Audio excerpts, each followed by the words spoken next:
O'Kane. Here. Shaner. Here. Scott. Here. Waters. Here. Moore. Here. We stand for a moment of silent prayer followed by the Pledge of Allegiance, please.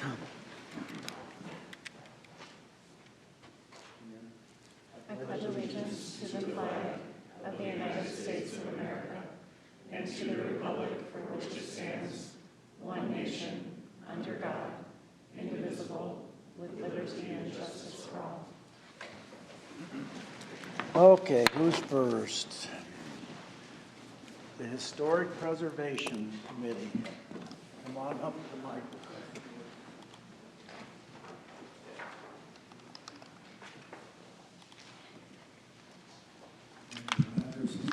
His son played tennis today, or I'm sure he would have been here today.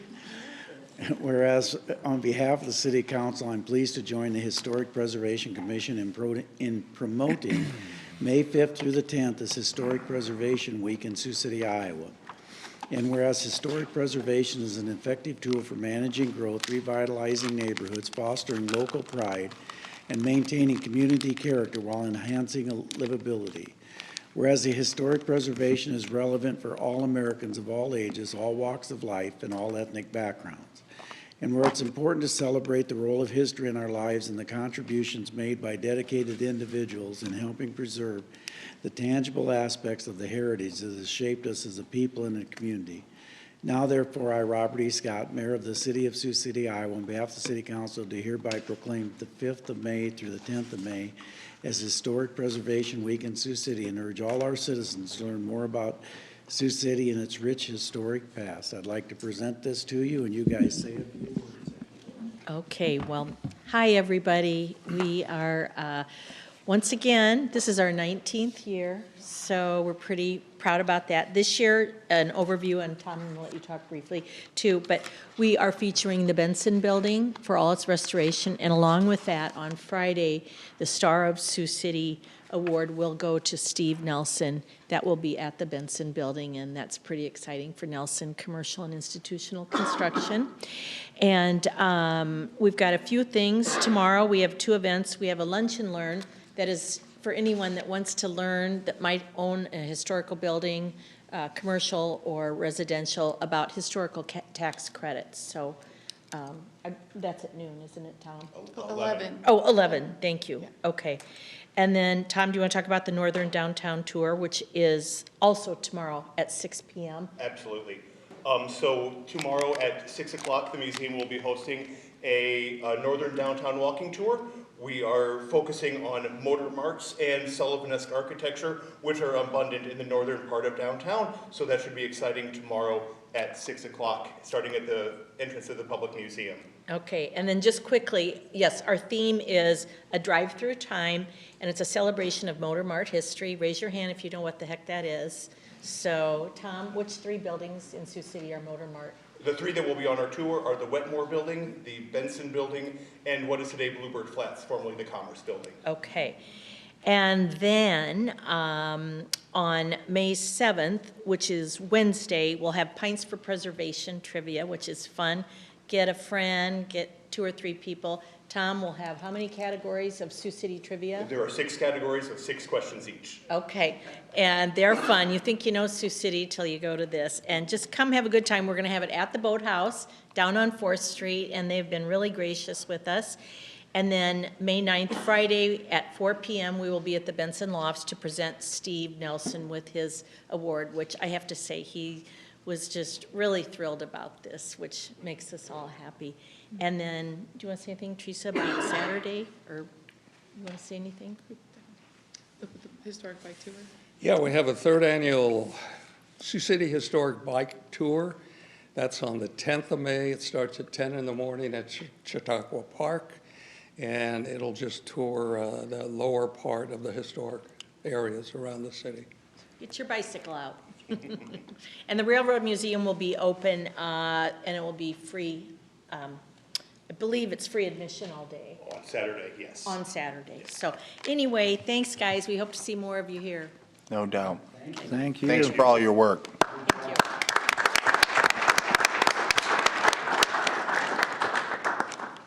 Morgan Haskell. Hi.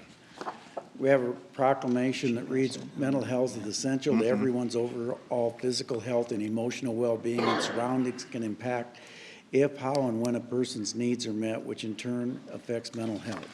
Mental health will strike 1 in 5 adults and about 2 in 10 children live with a serious mental or emotional disorder regardless of race, ethnicity, religion, or economic status. Whereas people who have mental illnesses can recover and lead full productive lives with the help of Mental Health Roundtable, which consists of various agencies working together to destigmatize mental health in the Siouxland area. And whereas the stigma continues to be a single and most significant barrier to people getting help, the help they need. Whereas access to early diagnosis, crisis intervention, appropriate treatment, and support, including integrated treatment, is critical to the well-being of our families, communities, schools, and businesses. And greater public awareness about mental illness can change negative attitudes and behaviors toward people with mental illnesses. Now, therefore, I, Robert E. Scott, Mayor of the City of Sioux City, Iowa, on behalf of the City Council, do hereby proclaim May 2025 as Mental Health Awareness Month in Sioux City, and urge the citizens of Sioux City to recommit our community to increasing awareness and understanding of mental illness and the need for appropriate and accessible services for all people with mental illness. If I can present that to you. Thank you. So I promise next year I'll keep it to 3 whereases because I was informed by Marty Doherty that I should do that. Also, thank you to the Mayor, City Council for again proclaiming mental health as Mental Health Awareness Month in Sioux City, Iowa.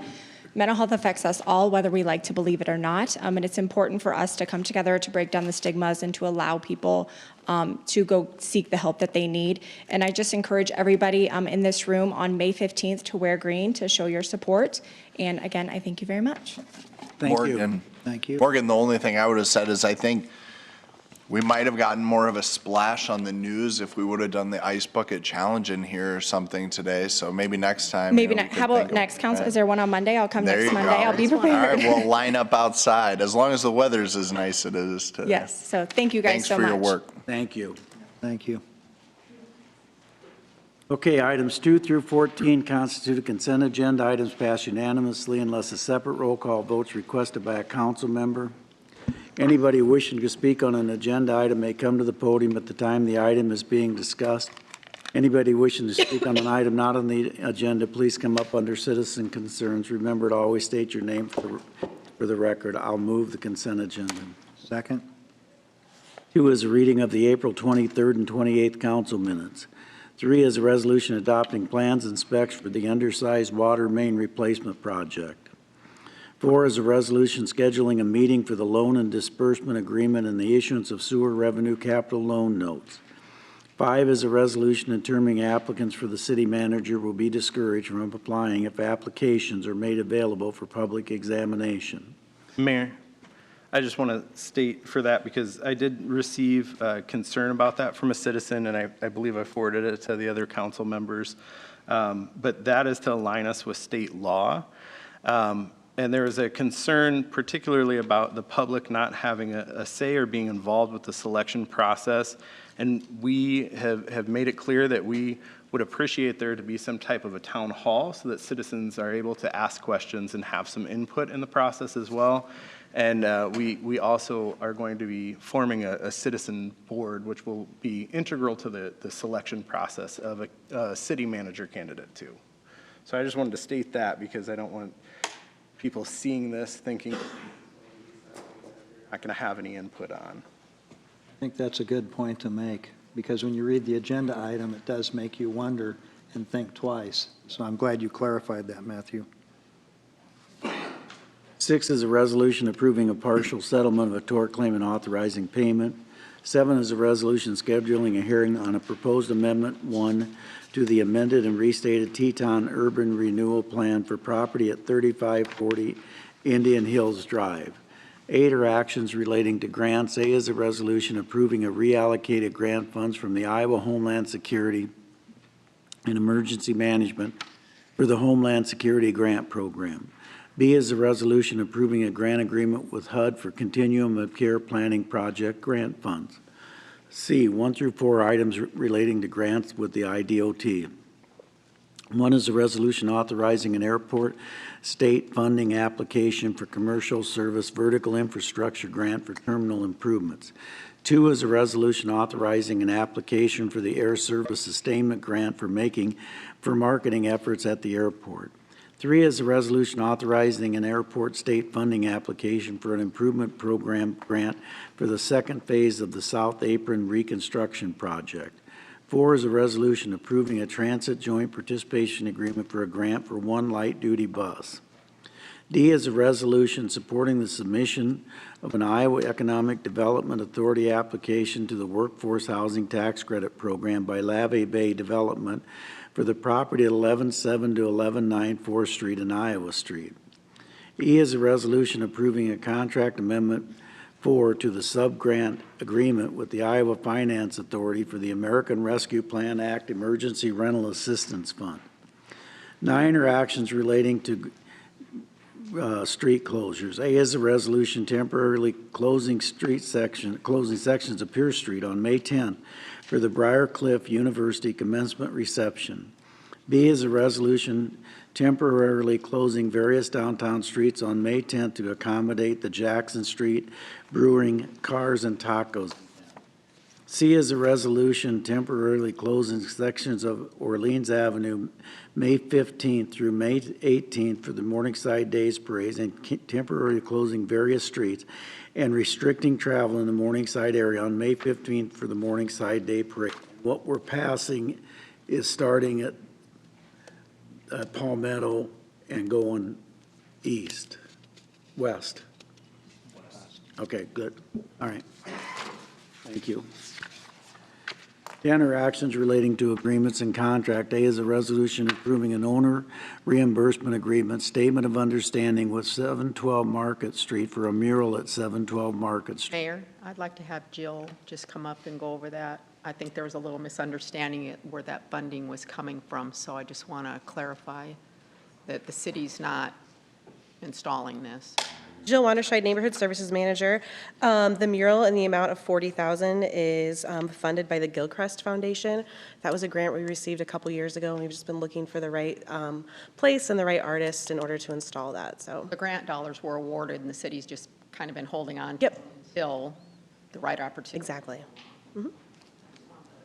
But I heard a couple of questions. I was contacted, and I said, no, those aren't city funds. Okay, thank you. B is a resolution approving a consulting services agreement with DGR Engineering for the 6th Street Bridge Reconstruction Deck Replacement Project. C is a resolution awarding a consulting services agreement to Locks and Swartz for fee accounting services for the Housing Choice Voucher Program. D is a resolution approving supplemental agreement number 1 to the professional services agreement with Stanley Consultants for wastewater treatment plant investigation and litigation assistance. 11 is purchasing. A is a resolution further amending a purchase order with Ed M. Feld Equipment to decrease the purchase order amount. B is a resolution awarding a purchase order to Hi-Chem for aluminum sulfate for the water treatment plant. C is a resolution awarding a purchase order to Knife River for road gravel. 12 are applications for cigarette, tobacco, nicotine, vapor product permits. 13 are applications for alcohol licenses. 14, boards and commission and committee minutes. Anyone to be heard on any of those items?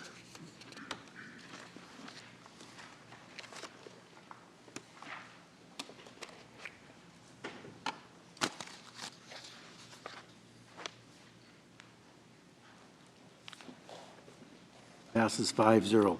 Recommendations of planning and zoning. 15 is a resolution accepting the final plat of Clayton Creek petitioner Clayton Creek LLC. B&Z recommends approval. I'll move that. Second. Anyone to be heard?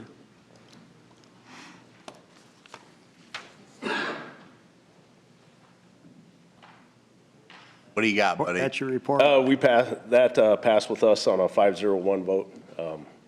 Seems to be filling in pretty well out there, so. Can you give your name and position Oh, for sorry, the? Andrew Gleiser, Planning and Zoning Chair. Thank you. Okay.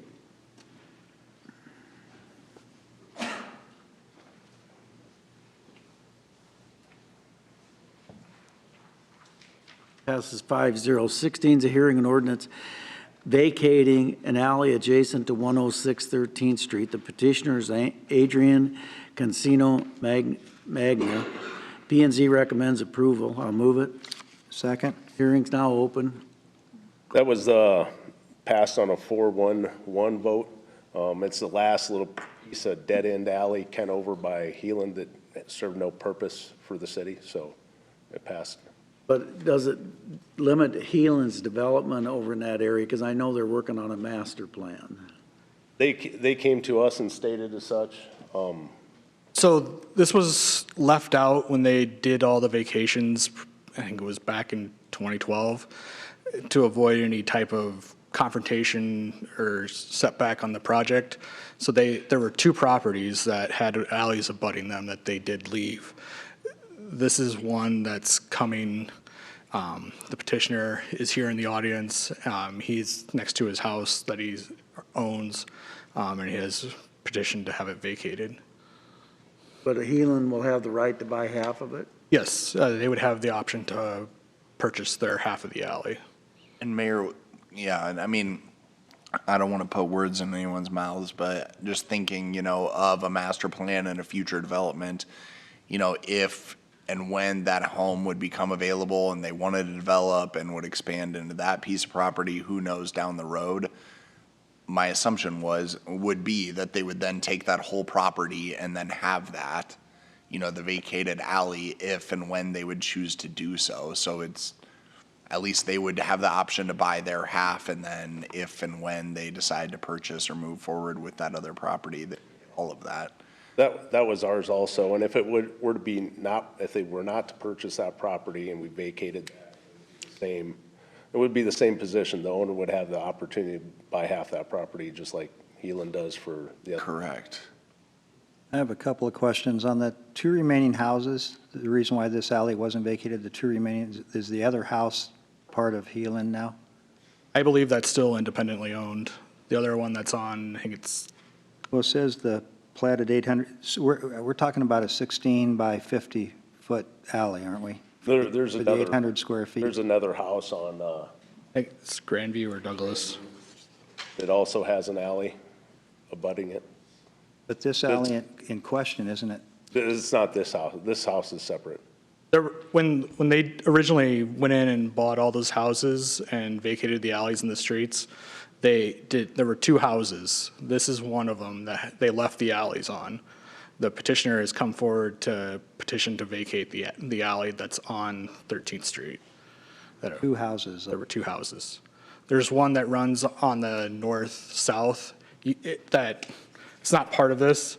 This is just the east-west on 13th Street. Two houses, two different streets. Yeah, one's on Grandview and one's on whatever the other one is. So this is the north-south alley that you have in here, right? Subject right-of-way vacation? Yes. It's like 16 by 50, 16 feet by 50 feet? Correct. So what would Heelan have to do to purchase the one half of it now? File an offer to buy? If the council goes ahead and proceeds to vacate the alley, it would go to our real estate individual, and they would send out letters as far as offer to purchase at that point in time, and then whoever, if they respond within that set period of time, then they would go ahead and work on that sale process.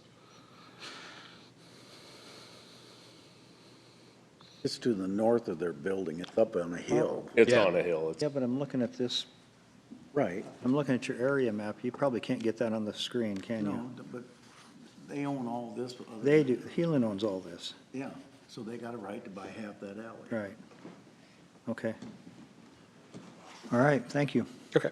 Wade, could you real quickly provide your name for the recording? Wade Schultz, City Planning, sorry. Thank you.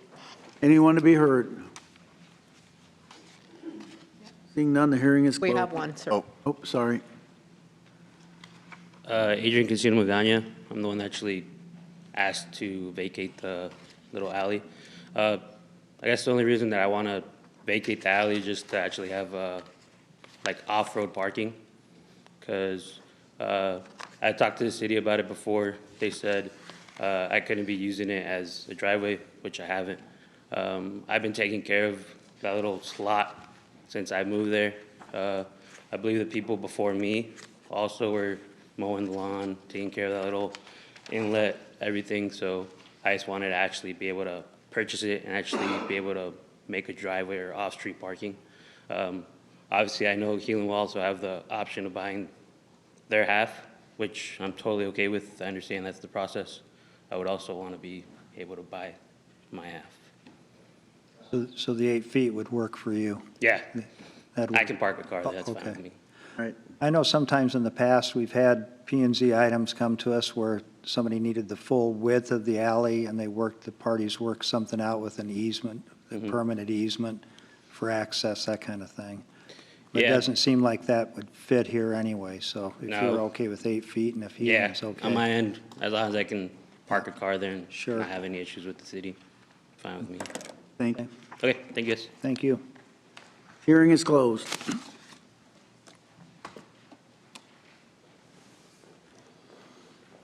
Thanks, Mr. Gleiser. Passes 5-0. Is anybody opposed to waiving the statutory rule? I'll move that. Second? Shaner. Aye. Scott. Aye. Waters. Aye. Moore. Aye. O'Kane. Aye. Move second, third. Second? Scott. Waters. Aye. Moore. Aye. O'Kane. Aye. Shaner. Aye. 17 is a hearing and resolution assessing a $300 civil penalty against Casey's number 2275 for violation of the Iowa cigarette laws. I'll move that. Second? Public hearing's now open. Anyone to be heard? Seeing none, the hearing is closed.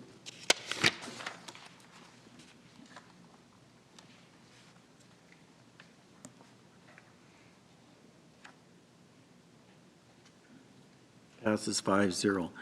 18 is a hearing and resolution withdrawing the $300 civil penalty against brew number 5 for violation of the Iowa cigarette laws. I'll move that.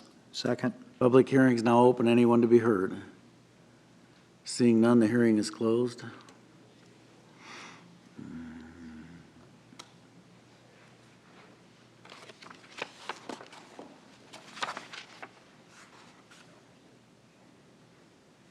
Passes 5-0. 19 is a resolution amending the authorized personnel complement by reclassifying the position of diversity and inclusion coordinator to human resource specialist. I'll move that.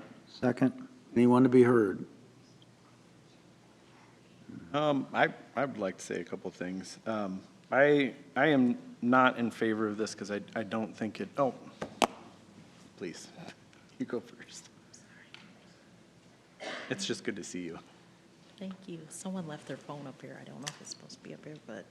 Oh, I think it's Sheila. Sheila, is that your Oh, yeah. phone? I'm putting this before, this is too hot over here, so. You're good.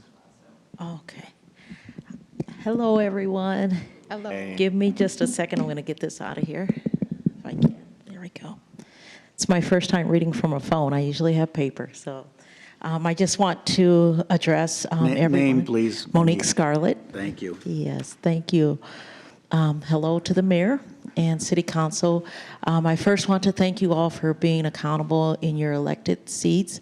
I also personally want to thank you for all your support during my medical condition, and I was elated to hear from everyone. So thank you so much. That meant a lot to me and my son. I have been out of the city for almost 5 months due to my medical condition. And the past 2 months, I've been trying to catch up on all of the things that have been happening, not only on a national level, but more so in our own Sioux City community.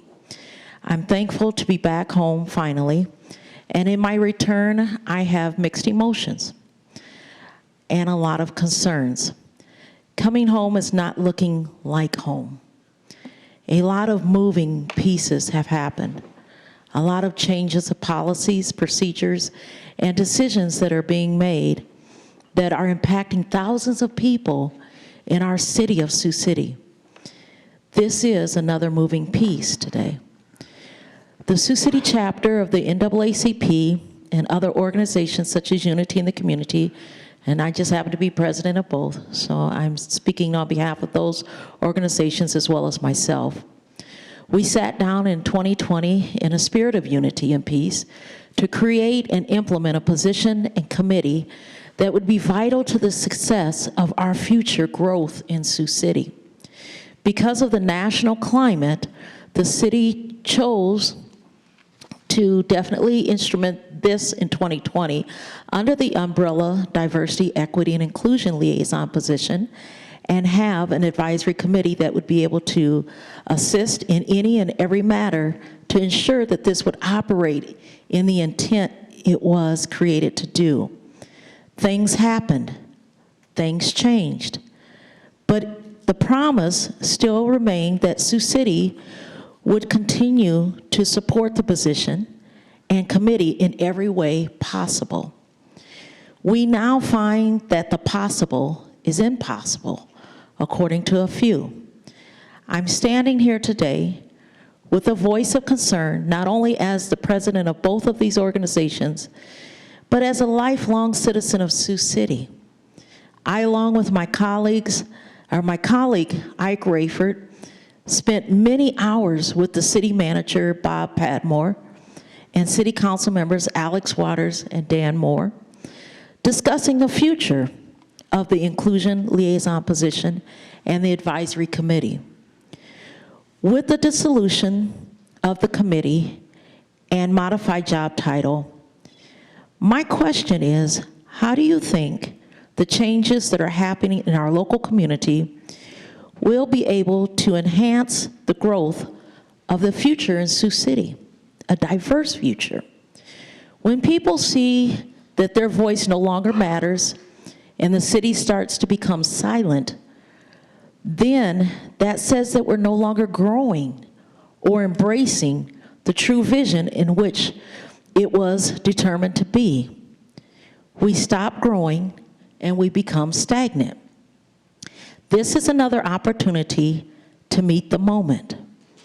For spectators that believe diversity only means color, I would suggest and inform that your willful blindness and high-risk negligence will not only hurt this community, but stifle the future of this community.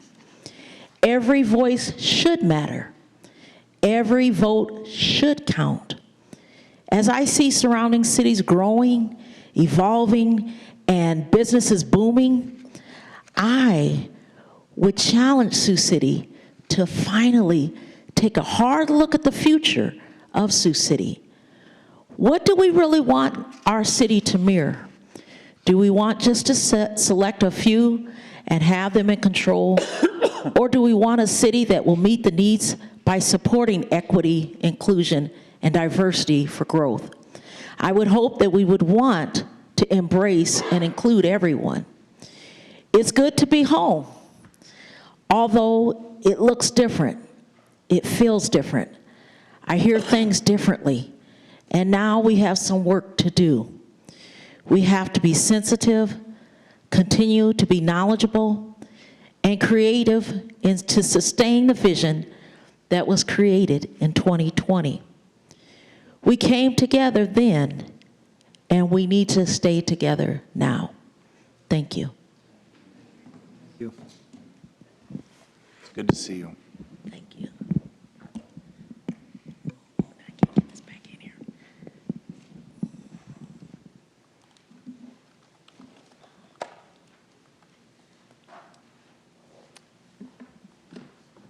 Carolyn Goodwin, 3519 Alpine Avenue. It's tough to follow Monique. She speaks from her heart and her experience. I moved to Sioux City in 1981, and I was proud to be here when we became an all-American city. I don't want to see that loss, but I also realize that you're under great pressure financially, unfortunately, from our federal government.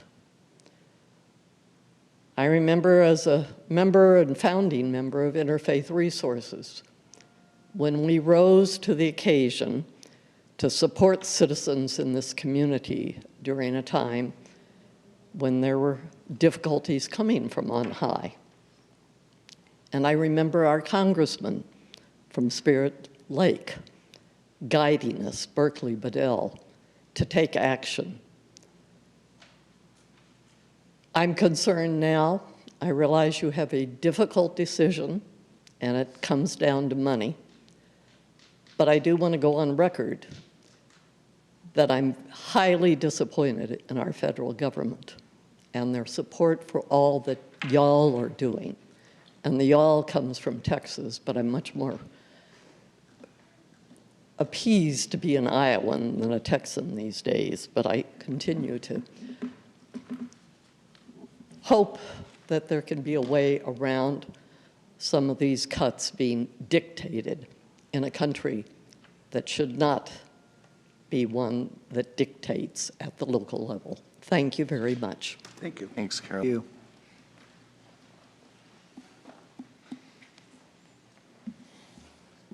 Ike Rayford, 2112 South Henry, Sioux City, Iowa. Mayor Scott, council members, city staff, always thank you for the opportunity to speak, and thank you for the service that you render upon this city. I too rise in strong opposition to the proposed dismantling of our city's diversity, equity, and inclusion initiatives. While I truly understand the concern regarding federal transportation funding, but we cannot and we must not be bullied into abandoning our moral obligation to serve all citizens equitably. This moment is not just about dollars, it's really about dignity. DEI is not a political agenda.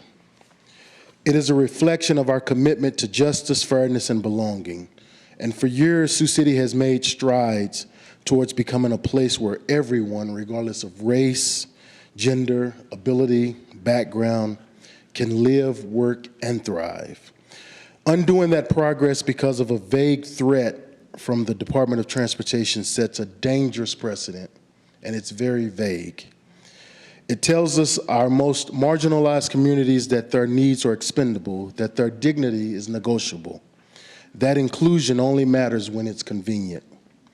We cannot claim to be a city that values its people while simultaneously stripping away the very frameworks meant to protect and empower them.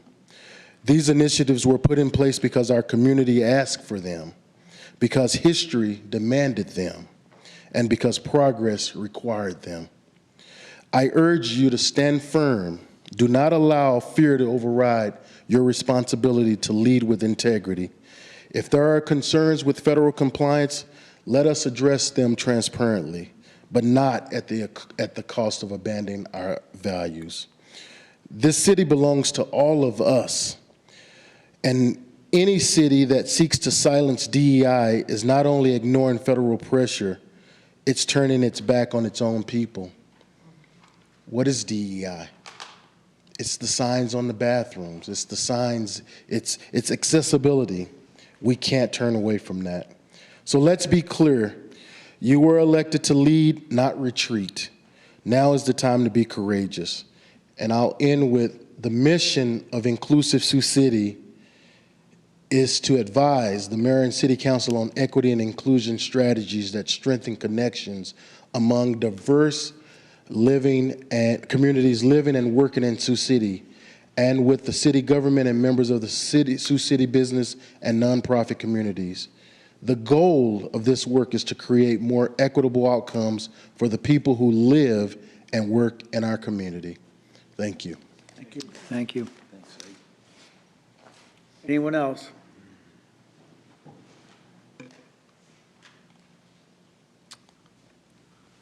Yeah, Matthew. So I'm glad that you all showed up. I think it's important that we analyze what we're proposing and what is being asked for us to pass today.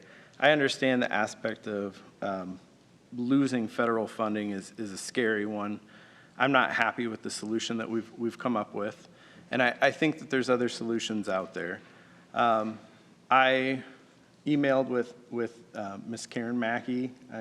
is it okay to share the email that okay. I did just ask for some of her input on it to see if there were other possibilities or other things that we could consider. Obviously speaking on 19, because that's what we're open for discussion on right now. As far as the inclusion coordinator reclassification goes, I think that the position would line up much better in the Human Rights Commission personally. And I think that would not deter Nancy from being able to work with HR or with the Human Rights Commission, which is something that we've always envisioned for that position. And so it doesn't make any sense to just reclassify her as an HR generalist and lose out on all of our diversity efforts. That seems like we're shooting ourselves in the foot. So I don't know why we wouldn't consider that. Looking ahead, as far as dissolving the Inclusive Sioux City Advisory Committee goes, Karen also was able to state that they can have subboards in the Human Rights Commission. So that's a possibility. We can move our current Inclusive Sioux City Advisory Committee into the Human Rights Commission, and they can operate as a subboard. To me, that makes more sense than just completely dissolving them. As far as the inclusive language notice goes, that took the better part of 2 years to get passed. That is what books us shows at the Tyson. There are places that will not come here if we don't have that notice. And it's just disheartening to see these three things on the agenda at all. I think there's a better path forward personally. And I would hope that we would at least try and think outside of the box rather than backpedaling, reclassifying a position and dissolving a committee and upending years and years of work. That's my thoughts. Well, I wanted to share some of my thoughts. I guess first and foremost, I would say thank you to those that came forward. It means a great deal to see some of you. Some of you, it's been too long. Monique, it's great to see you.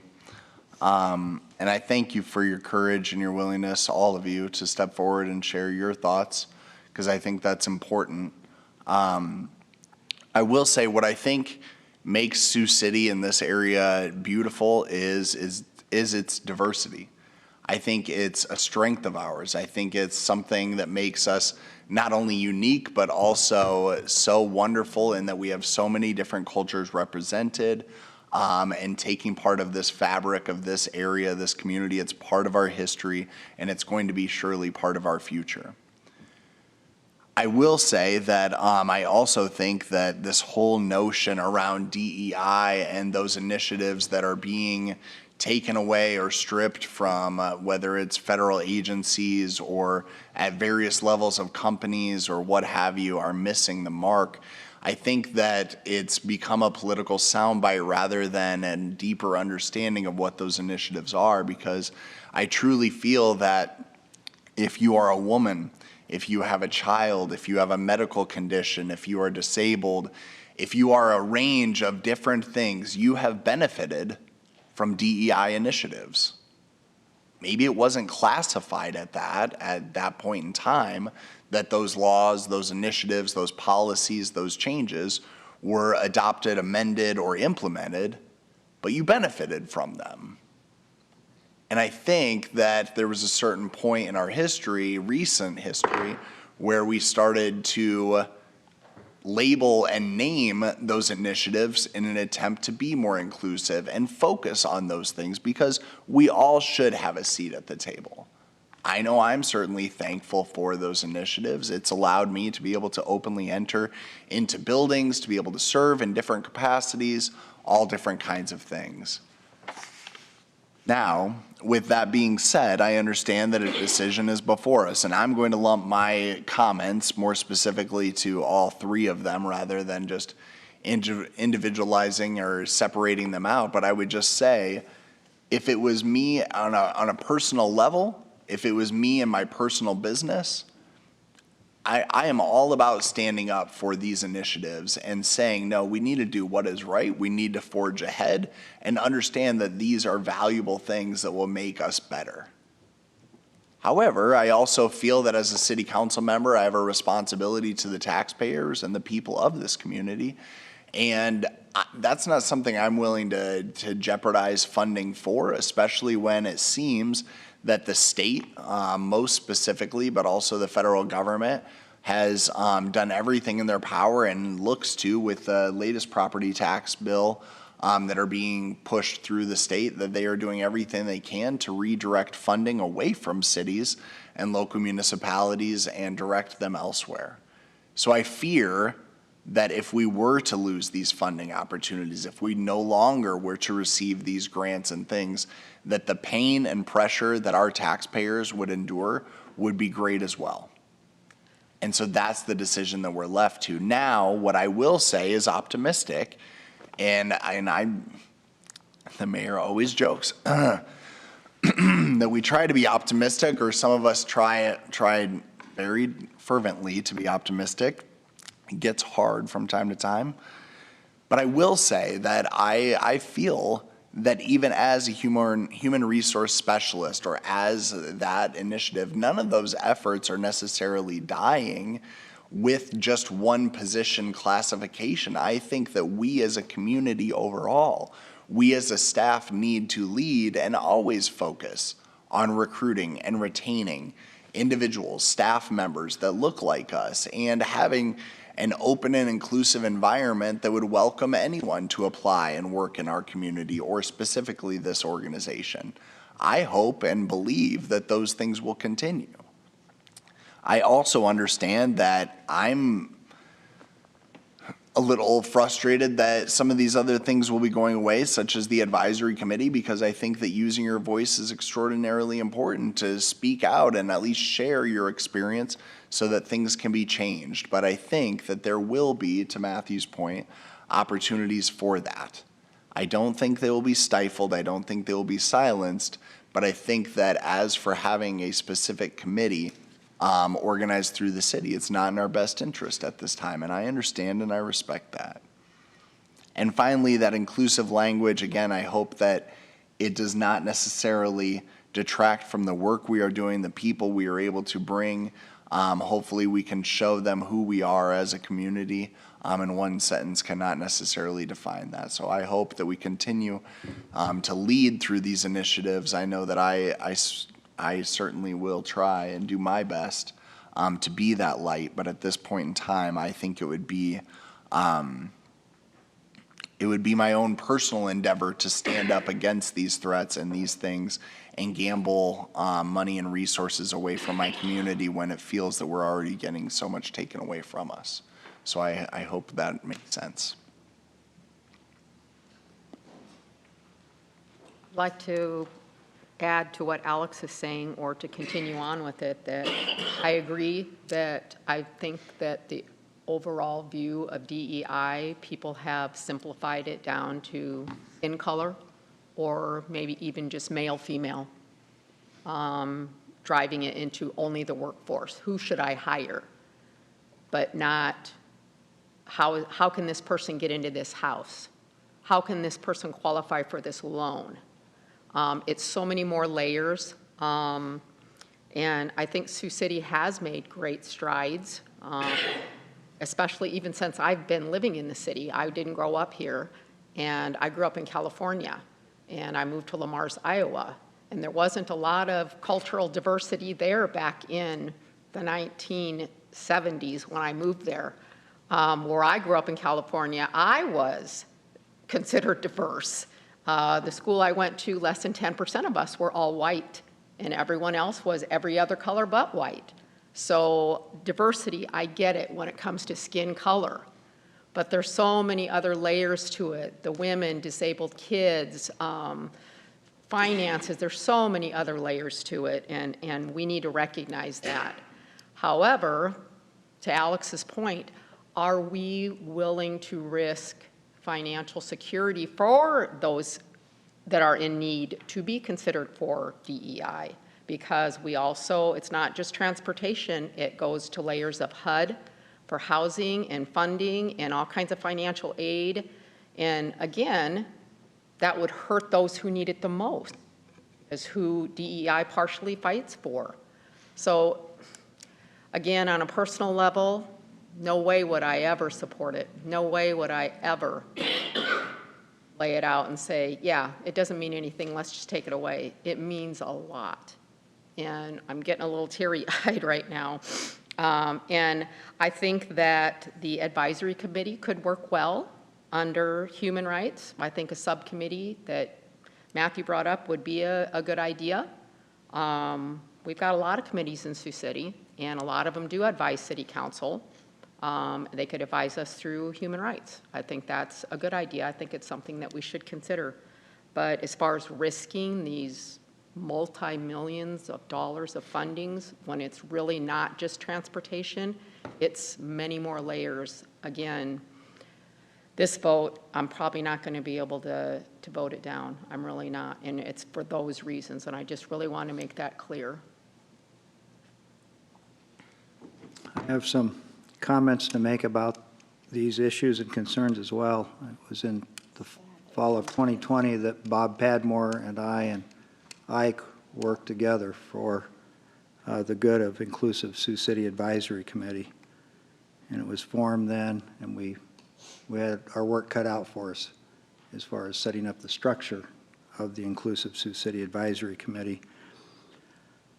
What comes to my mind, I grew up in the 1960s, and it was really rough. It was really a rough decade to grow up in. And we have a long way to go, but we've come a long way. And for me, for this elected official, a lot of it comes from my heart, and we're getting hit hard with the funding of the heart of those that are in need of transportation and housing. We've, and Janelle can back me up on this, we've received a very clear memo from the Housing Department that we will not qualify for grants if we continue on with what we're doing. So transportation and housing, something very near and dear to everyone. Well, we couldn't tell you what the future is going to be for those two items that have served the public so well. When these occasions arise for me, from my experience over the number of years that I've been fortunate enough to be on earth, it's time, and I've done this time and time again, but it's actually time for me, and I'll just stick with me as an elected official. Every elected official has to come to their own decision powers, but for me, it's now time to, again, do what I've done for a number of years, and that's rise to the occasion, rise to the challenge. Actually practice what we've been preaching. My parents did a good job, I think, of raising me, and they would say, you need to practice what you preach. You need to walk the walk. And I think if we do that and we come together and we work with people like Ike and Monique and Carolyn and several others that we have in this great community of ours, this great city of ours, we will prevail. We will succeed. We will make a difference. Being a lawyer, words are extremely important. I get that. But you still have to implement what you are saying, what your words are, and you need to put it in practice. And that's what I intend to do going forward. We went through a real rough time recently with the funding and the budget process with Human Rights Commission, and that was a tough time for me. And it was something I wouldn't want to repeat for myself. But we are now at a point where we're here. I'm here to serve the public. I'm here to serve all of you, not just a handful, and I'm willing to make the tough decisions. You know what I like about Ike, and I think it was Ike's word that you used it, is you make me think even more than what I'm thinking. And I think I have a lot of thoughts, but I think you used the word retreat. And I'm not retreating. but I think that was a very strong word that you used. It was a very good word to use. That Dan Moore is not going to retreat on what we've accomplished so far, but there's so much more to accomplish. And we can do that as a community pulling together. There are so many things that have happened over the years in Sioux City, Iowa, where everyone rose to the occasion. Everyone. It wasn't just their problem or our problem, or we came together as a community, and we'll continue to do that. And right now, the burden has been shifted somewhat with getting the words out of the way, getting the notices out of the way, whatever we have to do to continue to fund the grants for transportation and housing, which to me hits the heart of this community. And I think we can accomplish that. But I think we're going to have to work harder. I think Ike's going to have to call Dan Moore once in a while and say, you know what? I haven't heard from you on this issue. I haven't seen you do what you said you would do. And we'll make each other accountable. And Ike, Monique, Carolyn, and others, you all do it in a very respectful, civil, and professional manner, at least for me, because sometimes I need to have you talk directly to me. I think that's why I get along so well with the mayor. He's very direct. But I think we can do that as a community. I think we can do that in the city of Sioux City, Iowa, a city that I have come to love since I've been here in 1977. And I grew up in West Des Moines, and it was not, like I said, the 1960s were really tough for a kid. We had to grow up fast in West Des Moines, Iowa, and we did. And we came through and we pulled together. And I have no doubt in my mind that this community, with the leadership that you have sitting up here with the mayor and the city council members, I have no doubt in my mind that we will be able to pull this off. What's the future in store? I don't know. I don't know what it is for the next 4 years. I don't know what it's going to be after that. I don't even know what it's going to be for the next 3 months. But I'm going to take whatever is dealt to me, and I'm going to deal with it as best I can.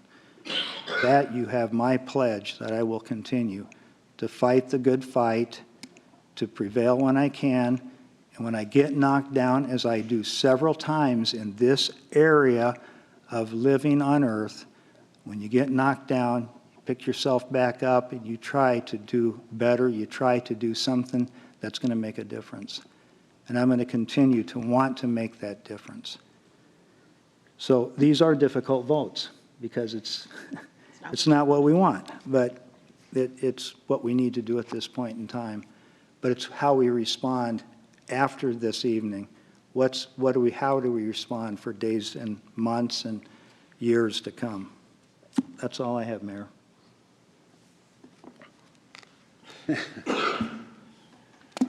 These are the days when the pay isn't anywhere near what it should be for the job. But I'm going to shock a bunch of you today with my history, I'm sure, and shock some of my coffee friends in the morning. But this position was never, ever meant to somehow give minorities, handicapped people, women a leg up. It was only to make the jobs known throughout the community. What in the world is wrong with making jobs that are available in our community, now give knowledge to people so they can at least apply? We don't hire people because you're black. We don't hire people because you're a handicapped person. We don't hire people because you're a woman. We hire the best candidates. But to not have people in this community have knowledge about what jobs are available is just wrong, in my opinion. Our workforce should look like our community. I've said that since the very first day I've gotten on this council. I don't quite understand what changing the name will do, because I think that's still going to be the focus, and we're going to get in trouble if that's the focus, I guess. So do we do away with the position? That seems counterproductive to me. So I'm going to not vote to change the name for right now. I know that's a shock, and I understand that, but, and I'm going to, if I vote to do away with the committee and do away with the resolution language, which bothers me a lot, but I probably will. But I hope there's still some way that some of the actions that this committee was charged to do will continue. I realize we can't spend city money. I know that. I'm not going to agree to do that. But there still should be some opportunity for people to talk to council members about issues that are important to them, especially in this area. I'm so disappointed that growing up in the 60s, even the older 60s than you, by the way, that we seem to be going way backwards on some of this stuff. It bothers the heck out of me. I can't tell you how much it bothers me. And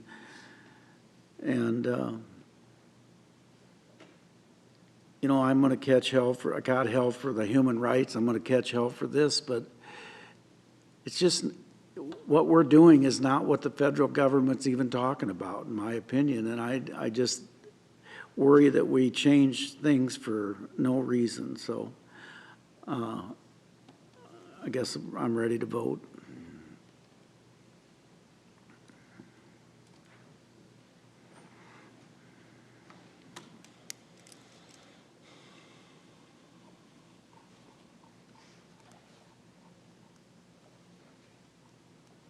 It passes 3-2. 20 is a resolution dissolving the Inclusive Sioux City Advisory Committee and rescinding resolution number 2020-0776 and 2022-0937. I'll move that. Second. Again, I just want to note that we have the option, rather than dissolving the committee, to move them as a subboard to the Human Rights Commission, so I am against this motion as well. I also want to take this moment to point out that as well in that letter was some other worrying things about cooperating with ICE, how law enforcement must be fully compliant with ICE and cooperate fully with ICE. So there's more than just the inclusion position, there's more than just the committee at stake. It very much so is going to become a much more hostile city for our residents, and I'm not for that either. Well, I don't think you want to necessarily give the charge as a council to have human rights pick up this function. I think you have to leave that to human rights, is why I will vote yes on this. I agree for 21, 2012. To that number, I just have a question. You know, have we pushed back? Have we asked Department of Transportation, you know, to define DEI and those initiatives or those things that they are looking for us to change? Have we had any of those conversations? Because I am under the impression that when they did this with education, Harvard said, no way. And guess what? You know, they realized that. Then every other college said, you know what, let's start litigating this thing. And so there's litigation out there because judges have said, you know what, this is too vague. And so as a city, have we, you know, and I get it. I mean, this is a hard decision. When I looked at the agenda, you know, there's 5 items under, you know, Department of Transportation. So I understand, but I also want us to fight a little bit and push back and ask those questions before we make that final decision, so. I guess I don't know the answer to that, Mike. Well, I know that Jill did ask clarification. Housing, yeah. With HUD funding. Yes, with the HUD funding, and they made it crystal clear that we have got to comply or we will get 0. And the other tricky thing, Ike, I mean, because I think about that too, of, like I said, as an individual, or if I was leading a business or an entity of taking that position, and the reason that Harvard is positioned to do that is, I mean, they have an endowment that I forget how many billions of dollars it is to be able to fund that type of litigation.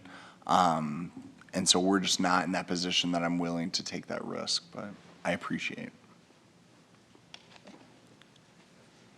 it.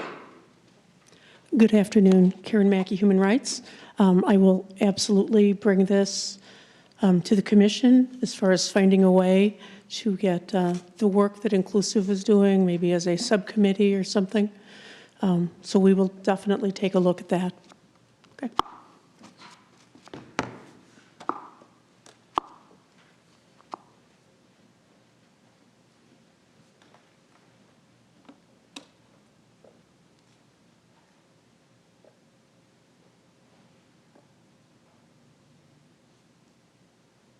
Passes 4-1. Mr. Kane votes no. 21 is a resolution rescinding resolution number 2023-0923, which adopted an inclusive language notice of the city. I'm going to move that, but I'll second it. then I'm going to ask the question, the bottom of our homework, every week. Does that have to now not be there? Because we're going to violate the law. I want to. What's that? But even in ADA, are we still compliant? Yes, this is separate from. Okay. I don't know how you can. That's one of the things the government's trying to push, to say ADA covers DEI, which it doesn't. But that's one of their claims, is that you don't need the DEI statement because you have ADA already in effect. I don't get it either, but. All right. We have a motion and a second. I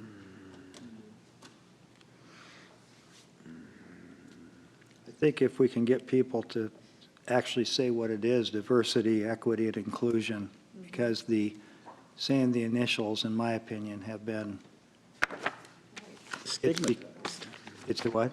They've been stigmatized. Yeah, yes. So that's why I say diversity, equity, and inclusion and not use the initials, because that's what's been happening, in my opinion.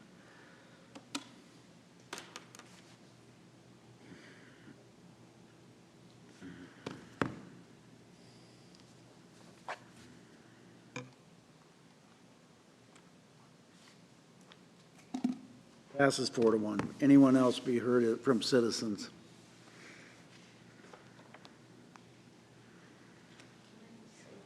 Matthew. Oh, you want to. Uh-oh. Thank you all for voting your conscience, and we appreciate that. I have an inkling. We work hard. We work hard in this community. We work with our elected officials and those. We volunteer countless hours. With the climate of the presidential administration, and it's just affecting our communities, I would caution the council that, and I applaud Ike for saying trenches. Trenches means rolling up the sleeves and having that courage to fight back. You were always told, my mother said, don't pick a fight. But when someone hits you, you let them know they were in a fight. And I would ask the council not to just sit back and allow things to happen that are affecting our community, will affect people like me that will say, I don't have any more confidence in our city, because that's what people are saying. And people are leaving. I just spoke with a young man who said he didn't have any more confidence in this city, and he came here wanting to find a city he could grow in. And he's leaving June 1st. And that was heartbreaking to me. And no matter what I said, he already had his mind made up because of some of the votes and how they're going, not just with city council, but in our city as a whole. So I would say this, and I'm trying to say it the right way because I don't have it on paper. Boy, and I might get in trouble. You can't put a price on trust. And when people stop trusting who's leading the city, they don't want to work together. They don't see that happening. Now, I'm going to do my best, but as I said, Sioux City is starting to look unfamiliar to me, and I don't like that. But I appreciate you all having the courage of your conviction. My phone number is still the same. I don't move as fast, but guess what? It's a miracle I didn't lose anything up here. And so as long as I can be in Sioux City, I will. And I will be the voice of the people. And hopefully we can get these council chambers full of people, and you can actually see the people that email Ike and I and Marguerite their concerns. And they will get in here. And that's a good trouble. That's a good trouble. So thank you and God bless you. Thank you. Good to see you, Monique.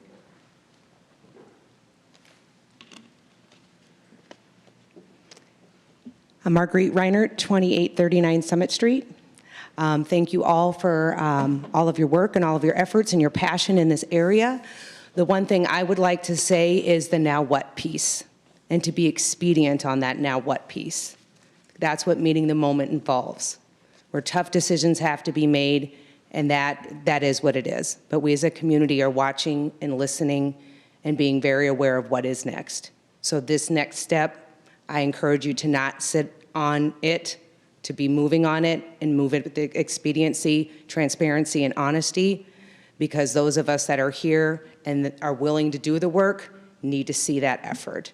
So I appreciate your words and appreciate all of your efforts, and I'm looking forward to seeing what's next sooner rather than later. Thank you. Thank you. Anyone else? Matthew? I'm going to go through the light stuff first. So this last weekend was the district art show out at the mall. It was great. A lot of effort goes into it. I apologize to anybody who has sent me an email that has not gotten a response. I'm sure there's still 2 of those at least in my inbox. This last week was really busy with the art show, but it went over well. We had great attendance out at the mall, and it was great seeing everything that those kids work towards. Dan, did you print these off for us? No, Okay. they gave them to us. So we have Historic Preservation Week going this week, and I wrote down everything they have already said, so I'm not going to repeat it. But it's a great week to participate in. There's a lot of fun events. I did want to also shout out that on Saturday is Art Center Family Day as well. This is the second year. Last year was the first year. The weather's going to be great. Bring out the family. It's all free, and it's 2 great family-friendly events that you can attend: the Railroad Museum and the Art Center Day, plus the bike tour. So 3, I guess. So a lot going on this week. It's an exciting week here in Sioux City. The second part, the heavier part, is I am just gutted. I'm gutted. And I don't know how else to put it. I think there were solutions, and I don't think we looked for them. I don't think anybody could tell me what St. Paul, Minnesota is going to do, if they're going to get rid of their inclusion statement, if they're going to get rid of their inclusion position, like that. I don't think they're going to. I think they're going to join on a lawsuit. I think there's going to be several of those. And I would hope that we would have at least tried that. At the very least, I would have hoped that we had more people at the table in those conversations, because not everybody was at the table. When I emailed Karen, it was the first she'd heard of it. And she immediately came up with what she felt like was a solution to try and help. And I think a far better solution than the one that we came up with. I think we're really rolling over and just kind of going with the flow here, and I don't think that sends the right message. I'm sure that a lot of people in our community look at that inclusion statement and just think, oh, yeah, that's DEI. We don't really care about that. That's not important to us. But I look at it, I see my sister, I see my students, I see our community members, and we just sent them a very firm message that their priorities aren't as important as our funding. And I think we should all feel a little bad about that. And I agree with Marguerite. I really think that we need to come up with a solution. If we say we want to establish a subcommittee in the Human Rights Commission, if that seems like something that we want to take the initiative on, we need to have those plans. We need to let the community know that we still have their back, because right now, I don't think our votes show that personally. And I think we need a more sustainable plan, one that goes beyond our language. I know there's been talk about forming some type of committee outside of the city's purview. that would be great, but that needs to be organized. So if we can't pay for it with city funds, then we need to pay for it with council member time. It would be my personal opinion. That's everything for this week. Julie? I don't have much more, other than just to touch on what Matthew stated about the funds. That is their funds. It's not our funds. So the funds that we are willing to put up or shut up belong to the community. They don't belong to us. So my vote was to protect the funds for everyone in the community. I just wasn't risking taking it away because it's been written to us and we've been warned that there will be no funds. So I don't think that we were given enough notice to form some kind of a class action suit or something like that. And I think this council is committed to working together to continue down the path that we've been going to continue to work on inclusivity. And it just bothers me that it comes down to this and it's so far out of our control. It really is. It's coming from the government. Our governor and our state legislators are fully backing every single bit of it. And the power is being taken from your local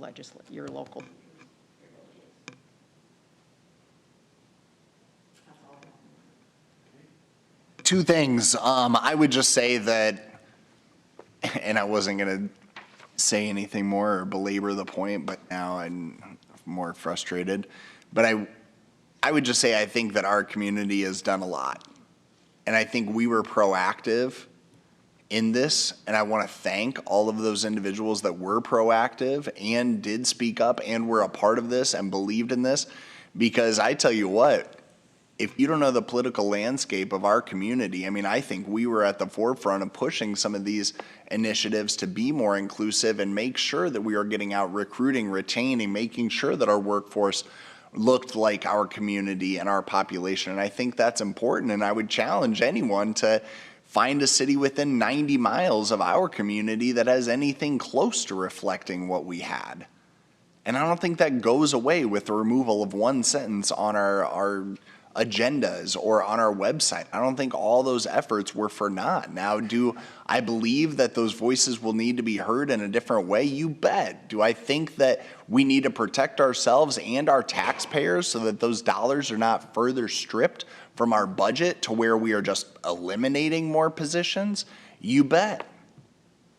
But I trust that that work will continue. And I commend the people that put in the strong work. And I guess I just disagree. The last thing that I would say is I wanted to share it with council and at least maybe even the press as well if it hasn't been covered yet. But I think it was pretty exciting that Razzle Dazzle and the Art Center specifically were actually given the Governor's Award, the Art Award. I thought that was a great recognition for such a significant and fun event that our community was able to take part in.